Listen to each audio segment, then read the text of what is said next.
حضرت سیدہ کائنات حسنین کریمین کی اماں جان حضرت سیدہ بطول پاک سلام اللہ علیہا سے کسی نے مسئلہ پوچھا، ہائے ہائے ہائے، جو بنت رسول ہو، جو علی پاک کی زوجہ ہو، کہا زکوٰۃ کا مسئلہ تو بتائیے۔ ہماری بہنوں کو بھی مسائل آنے چاہیے۔ وقت کی فقیہہ، محدثہ، عارفہ، عابدہ، ساجدہ، لفظ چھوٹے ہیں، ان کی شان ان سے بہت بڑا ہے۔ جو ایک سجدے کے بعد کہے یا اللہ ابھی تیری رات گزر گئی ہے، ابھی رات گزر گئی ہے، ابھی تو پہلے سجدے کی طوالت باقی ہے، ابھی تو دل کرتا ہے تسبیحات اور کروں، بار بار کہوں سبحان ربی الاعلیٰ، تو بڑا ہی پاک ہے، بڑی شان والا ہے، ابھی تو دل بھرا نہیں ہے، تو نے سورج طلوع کر دیا ہے۔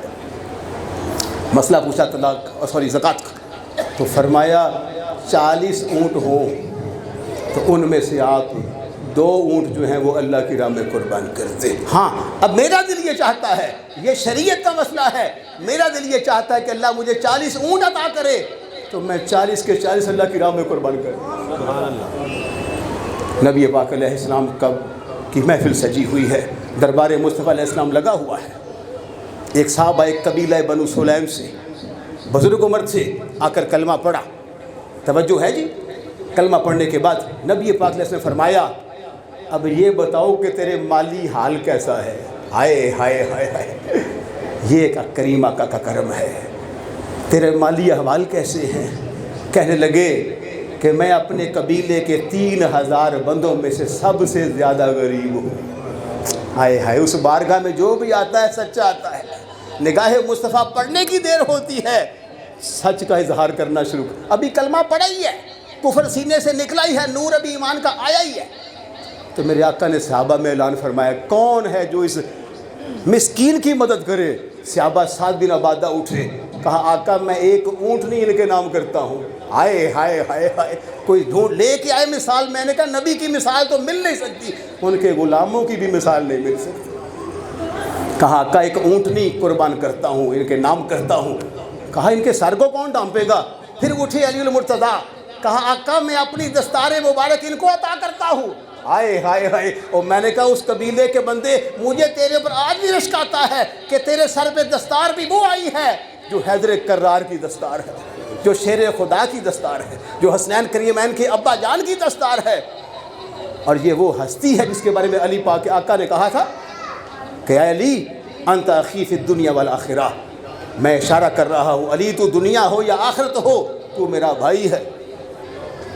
اور پھر کہا اس کے کھانے کا کون اہتمام کرے گا؟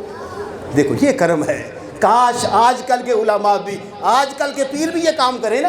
اقبال تڑپا، اقبال کہنے لگا مرید سادہ، مرید بڑے سادے ہوتے ہیں بیچارے، اقبال کہتا ہے مرید سادہ تو رو رو کے ہو گیا تائب، خدا کرے کہ میرے شیخ کو بھی یہ توفیق۔ اقبال کہتا ہے کہ پیر بھی روے تو چس آ جائے، پیر تو روندا ہی نہیں، مرغے کھا کے نشے ستا ہوا ہے، مرید روئی جا رہا ہے یا اللہ میری بھی بخشش کر میرے پیر دی۔ عبرت ہے، شیخ وہ ہوتا ہے، درویش وہ ہوتا ہے جس کے سامنے یا تو اللہ کا قرآن ہو یا نبی پاک کا فرمان ہو، کبھی سنت صدیق میں ڈوب جائے، کبھی سنت عمر میں ڈوب جائے، کبھی سنت عثمان و علی میں ڈوب جائے، یہ کمال۔ اب جناب اس کے کھانے کا اہتمام کون کرے گا؟ جناب سلمان فارسی نے کہا یہ ذمہ داری میں لے لیتا ہوں۔ آپ نے چند گھروں پہ دستک دی، ان کا منشا اور تھا، اللہ کی رضا اور تھی، چند گھروں پہ دستک دی، خالی پلٹے، سوچا اب کدھر جاؤں؟ چلو پھر علی پاک کے گھر جاتا ہوں، بارگاہ زہرا بطول سلام اللہ علیہا میں جاتا ہوں، جا کر دستک دی، سارا معاملہ عرض کیا، کہا جی اسی نے ابھی کلمہ پڑھا ہے، آپ کے ابا جان پر ایمان لے آئے ہیں، اب ان کو اونٹنی سعد بن عبادہ نے دے دی ہے، سر ان کا علی پاک نے ڈھانپ دیا ہے، اب کھانے پینے کا بھی تو کچھ کرنا ہے نا۔ سیدہ نے فرمایا سلمان اللہ کی قسم ہے 3 دن گزر گئے ہیں، ہمارے گھر میں فاقہ ہے، لیکن اس کے باوجود ہمارے گھر کی ریت یہ ہے، دستور یہ ہے، معمول یہ ہے، ہم منگتے کو خالی نہیں بھیجتے، لو میری چادر لو، چادر لے کر فلاں شمون یہودی کے پاس چلے جاؤ، اسے یہ بتاؤ کہ یہ سیدہ کی چادر ہے، اس کے عوض میں اناج دے تاکہ میں اس منگتے کو کی جھولی کو بھر کے بھیجوں، میں اس سائل کو کھانا کھلا کر بھیجوں۔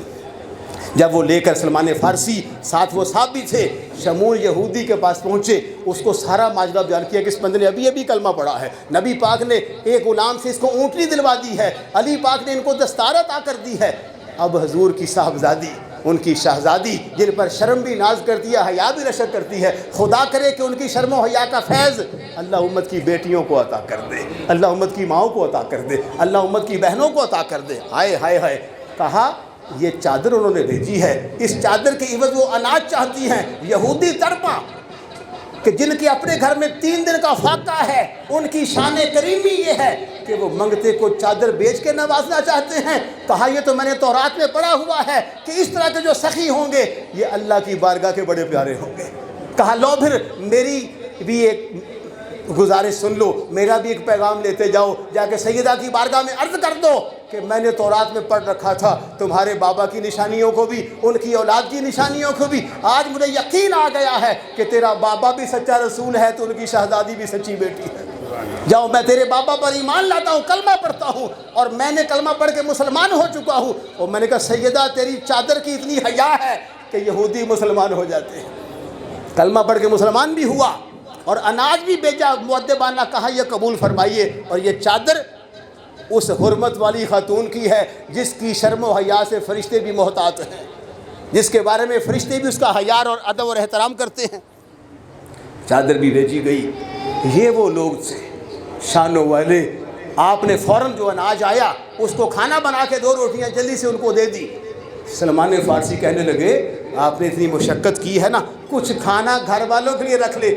سیدہ فرمانے لگی نہیں نہیں، میں تو سارا کچھ اللہ کی راہ میں قربان کر چکی ہوں، یہ جن کے لیے آیا ہے انہی کے حصے میں جائے گا۔ یہ کیسے شان والے لوگ تھے، کیسے کمال والے لوگ تھے۔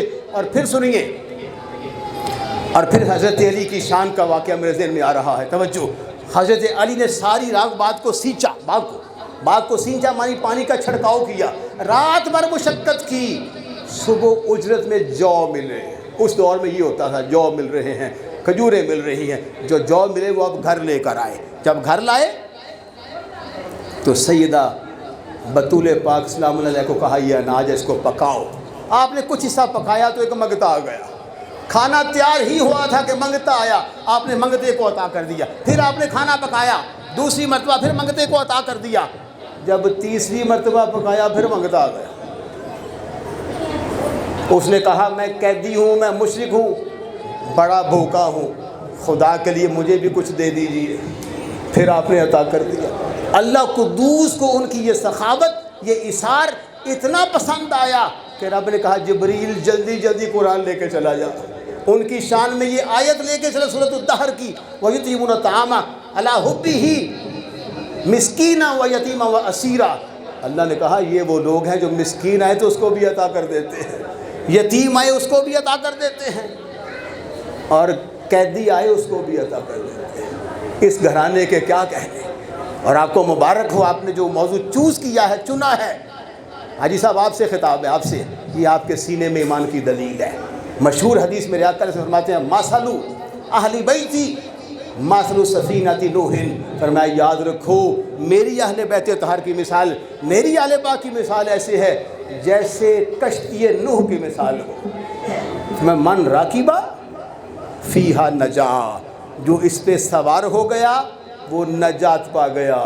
من تخلف عنہا غرقا، جو اس کے خلاف ہوا، اس سے دور ہوا، وہ غرق ہو گیا۔ یہ فیصلے میرے نبی پاک نے پہلے فرما دیے ہیں۔ اور ایک مسند الفردوس امام دہلوی کی کتاب ہے، انہوں نے کمال کی بات کی۔ اگرچہ عقل اس کو نہیں مانتی، لیکن ہم عقل پہ پرکھنے والے لوگ نہیں ہیں، ہم غیب پر ایمان رکھنے والے ہیں۔ ہم نے اللہ کو مانا ہے تو بن دیکھے مانا ہے، جنت دوزخ کو بھی بن دیکھے مانا ہے، فرشتوں کو بن دیکھے مانا ہے۔ صحابہ تمہاری عزت پہ فدا ہو جاؤ، تم نے رسول پاک کو دیکھ کے کلمہ پڑھا ہے، ہم نے ان کو بھی بن دیکھے مان لیا۔ دیکھو ہمیں بھی اللہ نے کیسا شان والا ایمان عطا فرمایا۔ یہ ہمارے اوپر اللہ کا کرم ہے، یہ ہمارے اوپر اللہ کا فضل ہے کہ ہم نے جو کچھ دیکھا سو دیکھا، اور بہت ساری چیزوں کو ہم نے بن دیکھے مانا ہے۔ اور حدیث کے میں حدیث بیان کر رہا تھا، میرے آقا فرماتے ہیں حب آل محمد یومن، توجہ، حب آل محمد یومن، جس بندے کے سینے میں اہل بیت اطہار کی، آل پاک کی اللہ ایک دن کی محبت ڈال دیتا ہے، اس کا اجر کیا ہے؟ اللہ اکبر۔ فرمایا خیر من عبادت سنہ، اس کا مطلب یہ نہیں کہ نمازیں معاف ہو جائیں گی، نہیں نہیں، فرمایا اس کا اجر اللہ اس کے 1 سال کی عبادت سے زیادہ عطا کرے گا، زیادہ عطا کرے گا۔ عبادت اپنی جگہ پہ، نماز ہو، روزہ، وہ سب اپنی جگہ، اس میں سے کسی کی گستاخی کی گنجائش نہیں ہے، نہ نفی کی گنجائش۔ اب ایک بندہ کہ سال بھر کا ثواب تو مل گیا، اب سال بھر کی نمازیں، ایسی بات نہیں، وہ قانون اپنی جگہ پر ہے۔ یہ ہے اوور ٹائم، یہ اوور ٹائم ہے، اور اوور ٹائم اسی کو ملتا ہے جس نے سارا دن کام کیا ہو۔ بعض مالک کہتے ہیں یہ کھانے کا بھی 200 لے جاؤ یار، تو نے مشقت کی ہے، اس کو بھی بینیفٹس ملتے ہیں۔ نماز بنیاد ہے، روزہ بنیاد ہے، حج زکوٰۃ بنیاد ہے، یہ کریڈٹ ہے حب رسول کا۔ اور ساتھ کہا جو اس پر عامل ہوگا، کامل ہوگا، تو اللہ اسے جنت میں داخل کرے گا حب آل رسول کے صدقے۔ اس کا مطلب یہ نہیں کہ صحابہ کا بغض سینے میں پال کے رکھے۔ عشق رسول کا تقاضا یہ ہے کہ ہر وہ شے، ہر وہ چیز جو نبی پاک سے منسوب ہے، اگر تجھے محبوب ہے تو تیرا ایمان کامل ہے۔ آسان سا کلیہ، تیرا ایمان کامل ہے۔ اور مجھے اس بات کی بڑی خوشی ہوئی کہ ہم نے مولویوں سے یا مدرسوں سے قرآن اکٹھا نہیں کیا۔ ہائے ہائے ہائے، میں نے دیکھا کہ یہاں کی او یار کو منزل دے بھیج دیں، وہ اللہ دے بندے 40 دن تو کی کتاب واپس، جس باپ نے 3 کروڑ کی پراپرٹی چھوڑی ہے ایک، وہ اس کے لیے تو نے سارا 1.25 مہینہ کیا کیا بھائی؟ تو بس اپنے انجوائے کرتا رہا، حساب و کتاب کرتا رہا، اور باپ تو تیرا مرا ہے، ماں تیری گئی ہے، ان کو کیا لگے؟ معافی چاہتا ہوں۔ اللہ کے بندے تم اپنا کام آپ کرو، اور جو ہم قرآن پڑھتے ہیں، جو دعا کرتے ہیں، اس کی بخشش حدیث رسول اللہ صلی اللہ علیہ وسلم مشکاۃ شریف میں اور مسلم میں، ابو ہریرہ راوی مشہور صحابی کہتے ہیں نبی پاک نے فرمایا، توجہ ہے نا، ماشاء اللہ ماشاء اللہ، اصل میں منہ خبر ادھر کیا ہوا، ادھر خواتین ہے نا اس لیے اچھا جی، فرمایا ان اللہ عز و جل لیرفع درجۃ العبد الصالح فی الجنہ، بے شک اللہ تعالیٰ ایک بندے کے درجے کو جنت میں بلند کر دیتا ہے۔ فیقول انا لی ھذہ یا رب، وہ بندہ کہتا ہے یا اللہ یہ میرے لیے کس وجہ سے مجھے بلندی عطا کی گئی ہے؟ ہائے ہائے ہائے ہائے، فیقول، اللہ فرماتا ہے باستغفار ولدک لک، تیرے بیٹے نے میری بارگاہ میں بخشش کی دعا کر دی۔ یہ تیری ڈیوٹی تھی، تو نے لوگوں کی لگا دی، کم سے کم اپنی ڈیوٹی کو نبھاؤ۔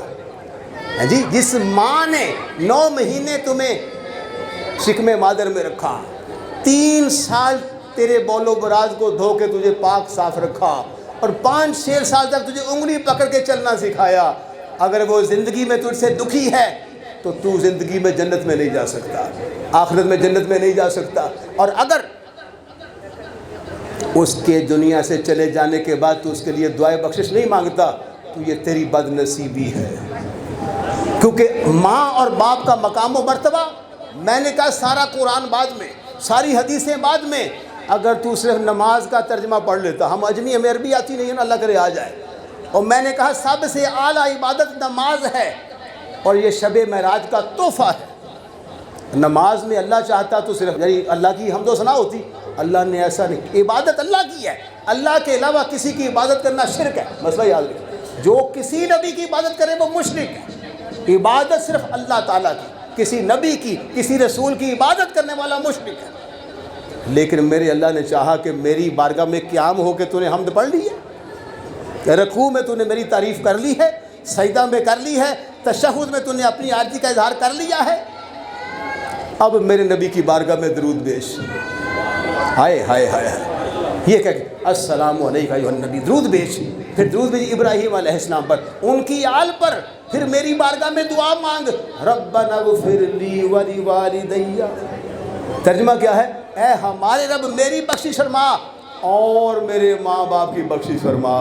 یہاں سے 2-3 باتیں سمجھ میں آ گئی، اگر ماں باپ کا مقام معمولی ہوتا، ان کی شان کم ہوتی، تو اللہ کبھی انہیں نماز میں شامل نہ کرتا، اللہ اتنی بڑی عبادت میں ان کو شامل نہ کرتا۔ ایک پتہ چلا ان کی شان و شوکت بہت زیادہ ہے، دوسرا پتہ چلا کہ اللہ یہ چاہتا ہے کہ تو نماز میں جہاں اپنی بخشش کی دعا مانگتا ہے، ماں باپ کی بخشش کی بھی دعا مانگا، اور یہ چھوٹا کریڈٹ ہے۔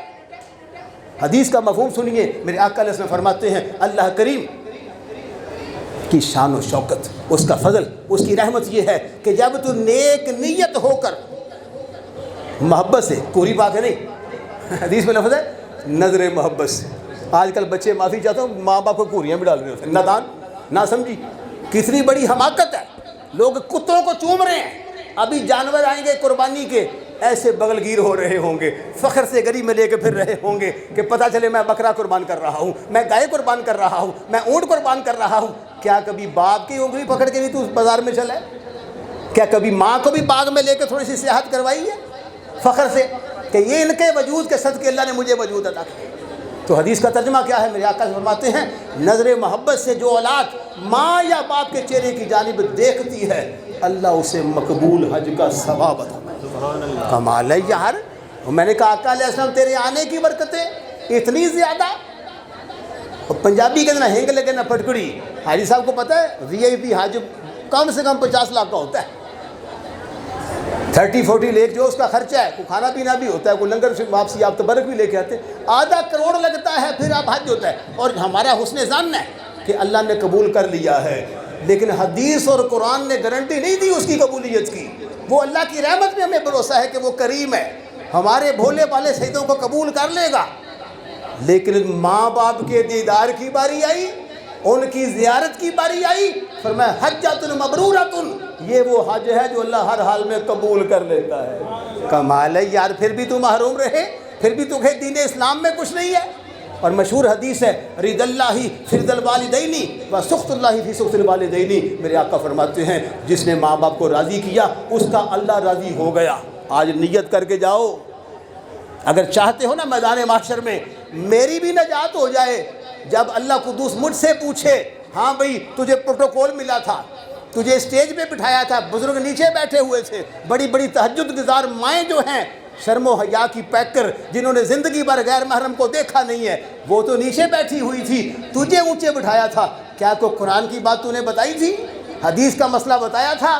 تو میں چاہتا ہوں وہاں تم سب ہاتھ بلند کے کہو یا اللہ ہیر رانجھے کی کہانی نہیں سنائی تھی، سونی مائی وال کو نہیں پڑھا تھا، یا تو تیرا قرآن بیان کیا تھا یا تیرے نبی کا فرمان بیان کیا۔ سبحان اللہ سبحان اللہ۔ کیونکہ ہم مسلمان ہیں، مسلمان غیرت مند کا نام ہوتا ہے، مسلمان کو قرآن سے پیار ہوتا ہے۔ اور یاد رکھیے یہ بھی آج کی محفل کا پیغام ہے، قرآن صرف تب نہیں پڑھنا کہ جب چہلم ہو، قرآن بلا ناغہ پڑھنا ہے۔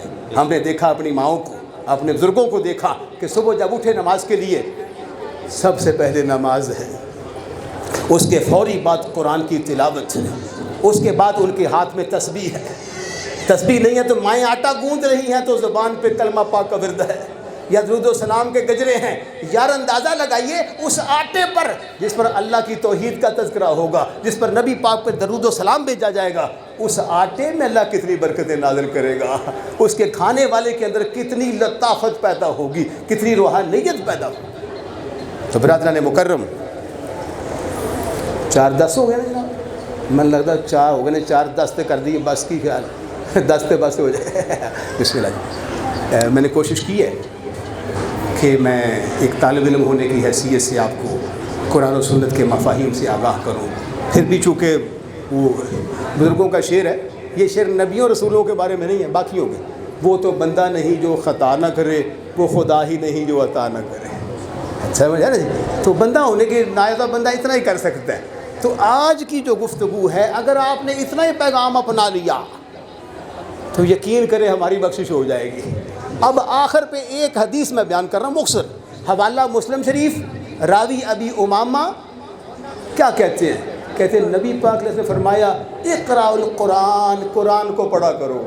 میں چاہوں گا ایک بار سارے مرد میرے ساتھ کے مل کے یہ جملہ دہرا دے، سارے کہیے نبی پاک نے کیا فرمایا؟ قرآن کو بولیے، قرآن کو، آواز کاٹے یار مزہ نہیں آ رہا، ہاں جی ماشاءاللہ، نبی پاک نے فرمایا قرآن کو پڑھا کرو۔ فَإِنَّهُ يَأْتِي يَوْمَ الْقِيَامَةِ، جس قرآن کو تم پڑھو گے یہ میدان محشر میں آئے گا، روز قیامت میں آئے گا، اور کرے گا کیا؟ شفیع لِأَصْحَابِهِ، اپنے پڑھنے والوں کی شفاعت کر کے اللہ قدوس سے بخشش کا پروانہ جاری کروا کے تمہیں جنتی بنا دے گا۔ اللہ قدوس کی بارگاہ میں دعا ہے کہ اللہ قدوس ہمیں حب آل رسول پر، حب اصحاب پر اور حب قرآن پر جینا اور مرنا نصیب فرمائے۔ وآخر دعوایا الحمدللہ رب العالمین۔